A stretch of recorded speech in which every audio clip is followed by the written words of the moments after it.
recordo de uma conversa que tive há uns anos atrás com uma pessoa que eu conheço e que, na altura, ele tinha uma loja de ciclismo há muitos anos e ainda teve durante outros tantos. Ele dizia-me que as pessoas ficavam chateadas quando ele dizia que a melhor bicicleta para andar na cidade era a bicicleta de BTT e não a bicicleta de ciclocross. Isto porque o ciclocross estava a popularizar-se e havia ali uma febre de toda a gente querer ter uma bicicleta de ciclocross. Ele dizia que não há nada melhor que um pneu grosso, uma barra transversal e uma posição muito confortável para lidar com os obstáculos da cidade. Mas as pessoas queriam à força que ele dissesse que era a bicicleta de ciclocross. Um amigo meu questionou-me sobre a compra de uma bicicleta de gravel. E eu acho que o conheço um bocadinho e na altura disse-lhe: não compres, não faças isso. Tu vais te arrepender, isso não é o que tu pensas. E ainda assim, ele comprou. Isto fez-me começar a refletir sobre porque é que, afinal de contas, o gravel está tão na boca dos praticantes e começa a estar também debaixo do cu, sob a forma de bicicletas. O que é que fez? O que é que popularizou o gravel para que ele chegasse, neste momento, a este ponto, a esta verdadeira febre? Então eu comecei a fazer as minhas sondagens, os meus estudos mesmo da história do ciclismo, a ir buscar trabalhos que eu cheguei mesmo a fazer para a faculdade, para compreender toda esta dinâmica, a perguntar a praticantes e a pegar também naquilo que tem sido a minha experiência aqui no gabinete sobre pessoas que compram bicicletas gravel e que desistem do gravel, ou pessoas que compram uma bicicleta de gravel e desistem da bicicleta de BTT, da bicicleta de estrada, e tentar conjugar tudo isto e compreender este verdadeiro fenómeno que hoje se está a chamar de gravel. O meu nome é Pedro. Eu sou treinador profissional de ciclismo, vivo a 100% da bicicleta e para a bicicleta e hoje eu vou tentar levar-vos numa viagem sobre como é que o gravel chegou aqui e se o gravel tem futuro. Sejam bem-vindos a mais um vídeo do Projeto Pedal.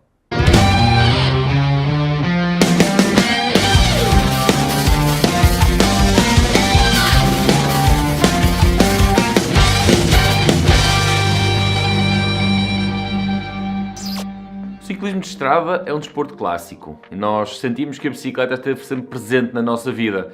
Talvez porque a bicicleta foi um dos melhores brinquedos que nós tivemos quando éramos pequeninos. Começar a andar de bicicleta é um marco na vida de qualquer criança, é uma espécie de conquista. Isto porque, efetivamente, a bicicleta sempre representou evoluções para a humanidade. Um meio de transporte é o nosso, antes da existência e da massificação do automóvel, é o nosso primeiro meio de transporte. A evolução da bicicleta, apesar de ser uma coisa muito recente, de início do século XIX, pelo menos a bicicleta que nós hoje conhecemos, com transmissão, com as rodas simétricas, basicamente isto, é ali de início do século XIX, mas a bicicleta popularizou-se logo como veículo de locomoção e como competitivos que somos, facilmente pegaram naquele objeto, naquele veículo, e transformamos em competição. Foi tão rápido, que o ciclismo de estrada e o Tour de France, que é a prova mais conhecida, mais reputada, mais ambicionada por qualquer ciclista de estrada, é a mais importante, também porque terá sido em França verdadeiramente o berço da bicicleta que nós conhecemos. Logo após esta revolução desportiva, os ciclistas sentiram necessidade de continuar a manter a forma física, isto porque o ciclismo estava muito, ainda hoje está concentrado, muito ali na zona do verão. E então, ali na década de 60, 70, uma modalidade chamada ciclocross era já também algo popular entre os ciclistas. Era uma forma de se manterem em forma durante todo o ano.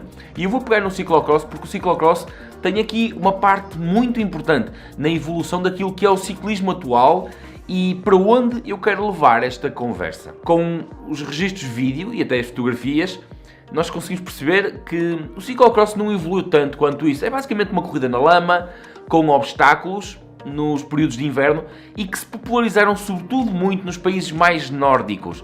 Talvez porque a lama era mais um constante.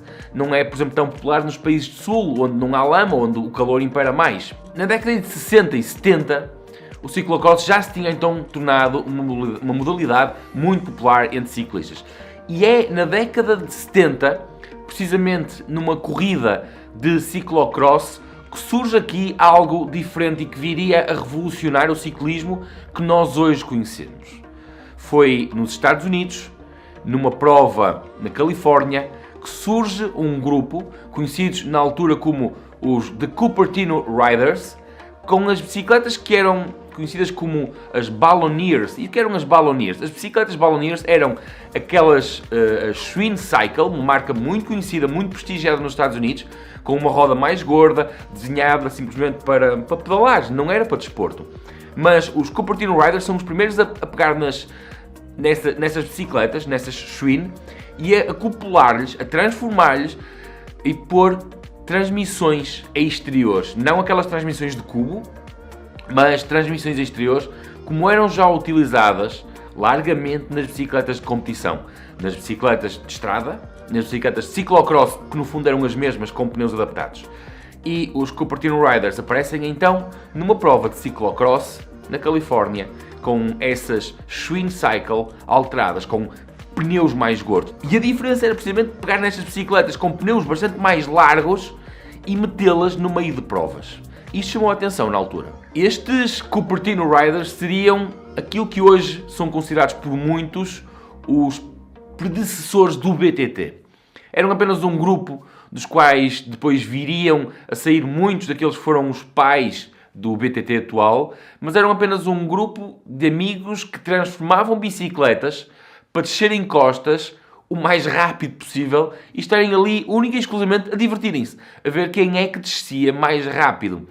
Pegando em bicicletas comuns, bicicletas que não tinham inicialmente sido desenhadas para competição, alterando-as com as tais transmissões tiradas da competição e começaram ali a desenvolver.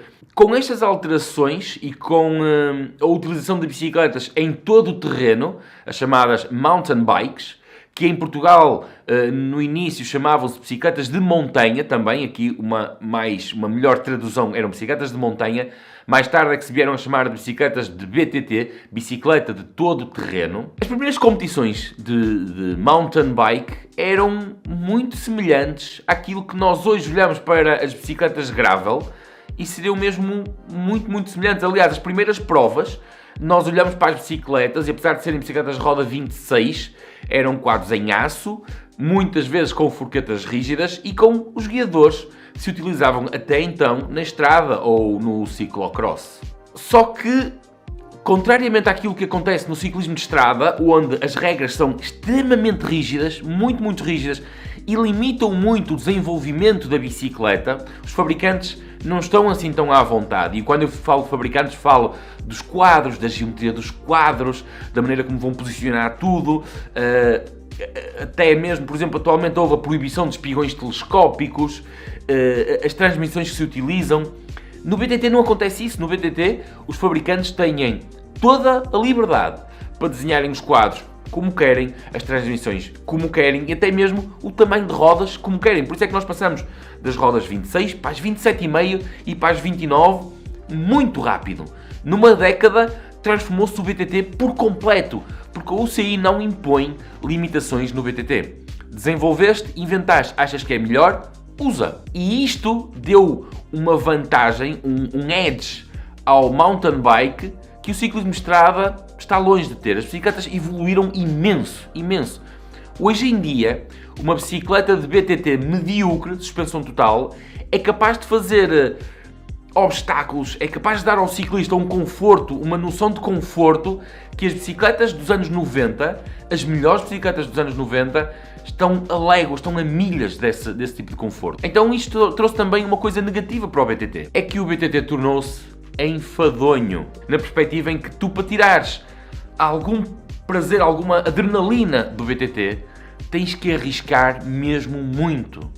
Enquanto que nos anos 90, quando tu começaste a praticar BTT, ou aqueles que começaram a praticar BTT nos anos 90, as bicicletas eram tão manhosas, tão mal feitas, a verdade é que eram tão mal feitas, qualquer raiz, qualquer pedra, qualquer trilho ao pé de casa, dava uma dificuldade gigantesca. Então tu tinhas uma noção de desporto, tinhas uma percepção de desafio muito grande, que não tens com as atuais bicicletas de BTT. Porque elas estão, eu diria até, demasiado desenvolvidas. E voltando a dizer, tu para tirares ali essa noção de risco, tens que realmente arriscar, talvez demasiado. Então é aqui que entra o gravel. O gravel não é novidade. O gravel, se tu parares e olhares para uma bicicleta pura de gravel, tu vais ver que a bicicleta está cheia de parafusos, cheia de furos. E as bicicletas são desenhadas assim porque o gravel é pensado para viajar, para ser uma bicicleta simples, prática, funcional, para viajar longas distâncias. Não é para viajar para fazer corridas, não é para viajar daqui a 100 km ou 150 km, não, é para passar dias cheio de alforjes, com o mínimo de problemas mecânicos que uma bicicleta pode permitir e com o maior conforto. A geometria de gravel foi pensada nesse sentido, para dar conforto. Acontece é que o gravel tem também uma outra questão. Uma vez que as bicicletas de gravel foram feitas para andar devagar, tu tentares fazer um trilho numa bicicleta de gravel, ela vai-te voltar a dar aquela sensação que as bicicletas de BTT davam nos anos 90. De risco, de adrenalina. Parece que voltou a ser tudo difícil. Então, tu sentes-te novamente desafiado a fazer qualquer coisa. É tudo difícil com uma bicicleta de gravel. E eu acho que é precisamente esta sensação que está a levar tanta gente para o gravel. Mas existem aqui alguns senãos, alguns mitos que estão instituídos com os quais eu não concordo. E deixar aqui um parênteses bem desenhado. Eu tenho a minha opinião pessoal, como praticante de ciclismo sobre o gravel, mas depois eu tenho também a minha opinião profissional sobre o gravel. E eu vou deixar neste momento, a minha opinião pessoal vai ficar para o fim deste vídeo, mas neste momento eu vou-vos deixar aquela que é a minha opinião profissional. Como profissional de ciclismo, eu quero é que as pessoas se divirtam.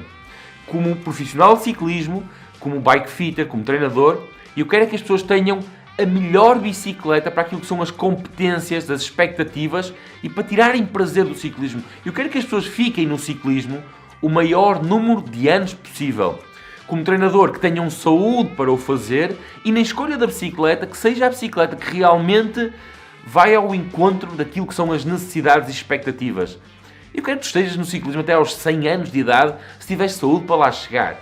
E, portanto, eu quero que tu escolhas realmente aquela que é a bicicleta adequada para ti. Ao longo dos últimos anos, eu tenho visto pessoas a serem embriagadas pela moda do gravel, compram uma bicicleta de gravel e ao fim de muito pouco tempo estão a abandonar o gravel. A abandonar por completo. Mas eu também aqui neste gabinete, com pequenas consultas, com pequenas orientações, tenho feito com que muitas pessoas tenham vendido a bicicleta de BTT, a bicicleta de estrada, comprem uma bicicleta de gravel e estejam a ser muito felizes a praticar o seu ciclismo numa bicicleta de gravel. Dito isto, eu vou passar então para aquilo que são os mitos que, na minha opinião, são coisas sem lógica nenhuma e que contrariam até mesmo o bom senso. Ponto número 1. A bicicleta de gravel é o melhor de tudo. Não. Em primeiro lugar, a bicicleta de gravel, numa primeira análise, dá-nos a ideia que foi o caso amoroso de uma noite entre uma bicicleta de BTT e uma bicicleta de estrada. Muitas das vezes ficamos com a ideia que trancamos uma bicicleta de BTT num barracão com uma bicicleta de estrada, elas apaixonaram-se loucamente, apesar de serem de mundos completamente diferentes, e tiveram um filho. É a bicicleta de gravel. Mas não é bem assim. Quando a bicicleta de gravel vai andar na estrada, e estamos a falar da bicicleta de gravel pura, montada para gravel, quando ela vai andar na estrada, ela é molangona. Ela é construída para ser confortável, portanto ela é molangona. Tu perdes muita energia.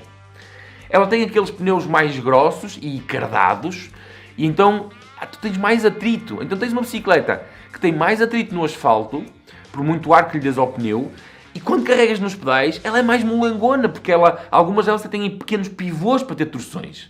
Portanto, ela não é eficiente no asfalto. Ela desenrasca-se. Ela não é eficiente. Comparado, obviamente, com aquilo que é uma bicicleta pura de estrada. A bicicleta de estrada será sempre muito melhor que a bicicleta de gravel. Isto em comparações idênticas. E no BTT? E no monte? Puramente monte? A bicicleta de gravel é-lhe eliminado as suspensões para ser mais leve. É-lhe colocada uma transmissão que, apesar de se parecer muito com a transmissão de BTT, não é igual à transmissão de BTT. E então, quando tu vais realmente para o monte e os obstáculos começam, as pedras, as raízes, as curvas apertadas, aquele guiador de estrada não é tão eficiente como a barra transversal com 720 mm, 740 ou até agora 760 de largura. não é tão eficiente. A bicicleta é mais nervosa ali, mais nervosinha, até porque tu vais agarrado mais à frente. Tens uma alavanca mais curta. Ela não tem suspensões. E, portanto, tu tens que ir com velocidades bastante mais reduzidas sob o risco de te magoares. Não é? E os pneus não são tão largos. Portanto, o atrito não vai ser a mesma coisa. Portanto, a bicicleta de BTT, uma vez mais, em condições iguais, no monte, é muito mais eficiente do que qualquer bicicleta de gravel. A bicicleta de gravel não foi construída nem para uma coisa, nem para outra. Outro mito. A transmissão permite médias melhores. Uma vez mais, é falso. Só porque tu tens uma transmissão que, por exemplo, comparativamente com a bicicleta de BTT, te permite andar um bocadinho mais, dependendo dessa transmissão. Ela, por exemplo, não anda tanto como a bicicleta de estrada. Porque a bicicleta de estrada tem uma transmissão mais eficiente. E a bicicleta de gravel tem um escalonamento maior. Ela é capaz de ir, por exemplo, do 10 para o 42 ou até mesmo para o 50. Faz com que os escalonamentos intermédios não sejam tão eficientes. Ali nem é carne nem é peixe. E quando nós vamos dar uma volta, aquilo que realmente vai interessar é a média. Não é as velocidades de ponta que tu consegues dar durante 5 minutos ou durante 10 minutos. É a média. Qualquer bicicleta de BTT, por exemplo, com uma transmissão, um 34 à frente e um 10 atrás, consegues rolar facilmente 35, 36, até mesmo, dependendo da tua cadência, 38 até 40. E podes sempre pôr um prato de 36 à frente. Eu pergunto, quando vais para o monte, quando começas a meter percursos mistos, quantas vezes é que chegaste a casa com médias de 26, 28, já para não falar 30, porque são médias de estrada. Comprei uma bicicleta de gravel para poder continuar a ir aos trilhos e poupar a de BTT. Esta, então, é dos maiores disparates que eu ouço. Porque eu acho que nós não estamos a pensar direito. O BTT é caro, sem sombra de dúvidas, o BTT é caro. Porquê que o BTT é caro? Por causa das condições extremas em que nós utilizamos a bicicleta. Obviamente que se tu não utilizares a bicicleta de BTT, a transmissão naquelas condições extremas, tu não vais desgastar a transmissão. Tu não vais desgastar a bicicleta. Isto significa que se tu utilizares a bicicleta de gravel nas mesmas condições, também vais desgastar a bicicleta de gravel. Então coloca-nos aqui numa situação um pouco ambígua, que é, tu tens uma bicicleta de BTT para usufruir dela, vais encostá-la para não desgastar, para não ter despesa com ela, e vais gastar 1.000, 1.500, 2.000 euros ou mais numa bicicleta de gravel para poupar a bicicleta de BTT. Ora bem, isto não seria o mesmo que tu chegares à loja, depositares lá o plafond de 1.500, 2.000 euros e ficares a pensar, ora bem, eu tenho aqui um plafond para 2 anos de manutenção da bicicleta de BTT. Porque ao termos uma bicicleta de gravel, também vamos utilizar a bicicleta de gravel e se continuarmos a utilizar em condições adversas, ela vai ter desgaste. Então, o que nós poupamos na bicicleta de BTT, gastamos na compra da bicicleta de gravel e agora vamos gastar na manutenção de 2 bicicletas. A não ser que nós não usemos nenhuma delas. Então, aí não temos desgaste absolutamente nenhum. Para perceberem o desgaste que tem uma bicicleta, recentemente um amigo meu quis comprar uma bicicleta para ciclocross. E quando ele me propôs a bicicleta, eu disse, mas vais mesmo fazer ciclocross? É que se fores fazer ciclocross, comprar a bicicleta mais fuleira possível, dentro da funcionalidade. Porque no final de uma época de ciclocross, a bicicleta está desfeita. E ele comprou uma bicicleta um bocadinho melhor, foi fazer 2 provas de ciclocross e no final disse-me, pá, tu tinhas razão, eu nunca pensei que o ciclocross desfizesse tanto a bicicleta. São condições extremas. Então porquê que o gravel está a ter tanto sucesso? Porque o praticante que está a entrar no ciclismo compreendeu o que eu digo há anos. Fazer só estrada é enfadonho. Eu sei que há puristas que adoram estrada, mas tu chegas a um ponto no ciclismo de estrada onde é média, e tu percebes que desenvolvendo uma condição física, e o desenvolvimento da condição física não é até à lua, e tu chegas a um ponto e percebes que não vais evoluir muito mais. Andas naquela volta XPTO que tu já sabes de cor, tens os comes todos, tens recordes pessoais, é mais meio quilómetro de média para a frente, mais meio para trás. E se tiras 15 dias de férias, andas 5 km de média para trás. Acontece também que na transição para o BTT, a bicicleta, por estar tão desenvolvida, não traz aquela paixão, aquela vibração. E a pessoa não está disposta a correr os riscos inerentes a ficares com lesões, a teres que interromper a tua atividade profissional durante semanas, até meses, por causa de lesões de quedas, por aí fora. E conseguem encontrar-se no gravel, que é aqui um misto. É uma bicicleta que te permite desfrutar da natureza e no gravel, e o gravel é a tradução de gravilha, de pedra miúda, que é algo que nós, em algumas zonas em Portugal, temos cada vez mais, por causa das eólicas, por causa dos caminhos de Santiago desta vida, os caminhos estão cada vez mais pavimentados, os single tracks do BTT cada vez mais fechados pela falta de provas, pela falta de uso, e então muita gente encontra-se efetivamente no gravel.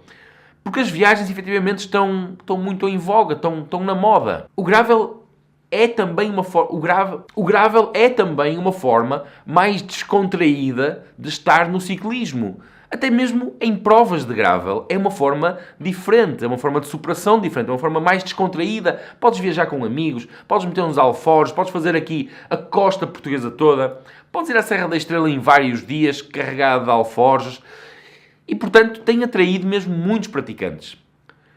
Porque o alcatrão é enfadonho, porque não têm a técnica desde pequeninos para praticar um BTT que lhes dê prazer atualmente. E a bicicleta de gravel, efetivamente, é, talvez para mim, e aquilo que eu tenho recolhido em opiniões, a forma mais pura e a forma mais descomprometida com a competição que há para estar no ciclismo. Mas a quem é que serve a bicicleta de gravel? Eu acabei de dizer, se tu não tens muita técnica no BTT e francamente também não a queres desenvolver, se tu não tens interesse de competição e se tu não andas à procura de comes no ciclismo de estrada e não és nada competitivo nesse aspecto ou não te interessas por isso, então se calhar, muito provavelmente a bicicleta de gravel é a bicicleta que te serve. Permite-te rolar na estrada quando te apetecer, sem grandes perdas de eficiência, porque não é isso que estás à procura, e permite fazer uns estradões e uns trilhositos no teu tempo, à tua perfeita vontade. E acho que neste aspecto a bicicleta de gravel, o gravel, enquanto modalidade praticada, não me refiro à competição, mas enquanto modalidade de massas, sim, eu acredito que veio efetivamente para ficar. Acho que a bicicleta de gravel, como eu tenho comparado às vezes com as fat bike que surgiram há uns anos atrás, em que apareceram, estiveram durante 2-3 anos e desapareceram por completo, embora possa haver para aí uma ou outra pessoa que se apaixonou pelo conceito e ficou, mas é muito raro vocês verem. E eu acho que não vai acontecer isso com o gravel. Eu acho que o gravel veio, até mesmo talvez para ser o novo BTT.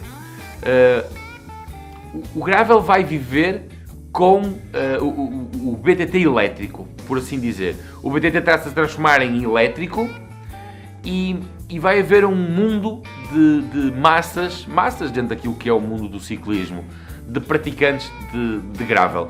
Mas acho que a maior parte desses praticantes não vão querer ter nada a ver com a competição. Mas agora, no que diz respeito à opinião pessoal, eu continuo a dizer, a bicicleta de gravel é como ao pato.